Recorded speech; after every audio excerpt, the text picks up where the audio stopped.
ముందు రోజే వరలక్ష్మి వ్రతానికి సిద్ధం చేసుకోవాల్సిన వస్తువులేంటో చూద్దాం. ముందుగా అమ్మవారి ఫోటోనైతే సిద్ధం చేసుకోవాలి.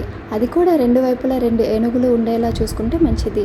తర్వాత ఒక పీట అయితే తీసుకోవాలి. పీట మీదకి ఒక తెల్లని వస్త్రం లేనట్లయితే అరిటాకునైనా పరిచి దానిపై బియ్యం వేసి కలశం పెట్టుకోవచ్చు.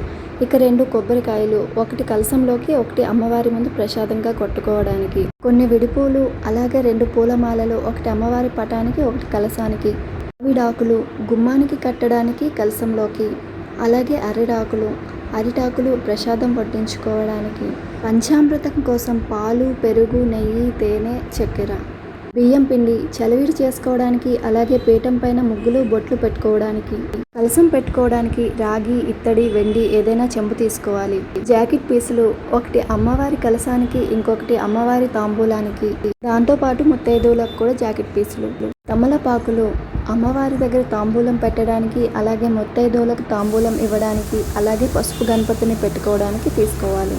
అరటిపళ్ళు అమ్మవారి ప్రసాదానికి, అలాగే తాంబూలంలో పెట్టడానికి, చిల్లర పైసలు తాంబూలంలో పెట్టడానికి, అలాగే అమ్మవారి దగ్గర కొన్ని ఉంచడానికి, అలాగే ఒక్కలు, తెల్లని దారం ఒకటి తీసుకోవాలి తోరాలు చేసుకోవడానికి, అలాగే పసుపు, కుంకుమ, చందనం, హారతి కర్పూరం, ఒత్తులు, ఊదిపుల్లలు, అక్షింతలు ఇవన్నీ తీసుకోవాలి. బెల్లం, పసుపు గణపతి దగ్గర చిన్న ముక్క, అలాగే వడపప్పులో కొద్దిగా, ఇంకా ప్రసాదాల్లో పెసరపప్పు, వడపప్పు చేసుకోవడానికి, అలాగే కొమ్మ శనగలు నానబెట్టినవి వాయనంలో ఇవ్వడానికి, అలాగే అమ్మవారి వాయనంలో పెట్టడానికి, నెయ్యి లేదా నూనె, దీపాలు వెలిగించుకోవడానికి పూజలో, గుగ్గిలం, సాంబ్రాణి, డొక్కలు వెలిగించుకొని చక్కగా గుగ్గిలం, సాంబ్రాణి వేసుకోవాలి.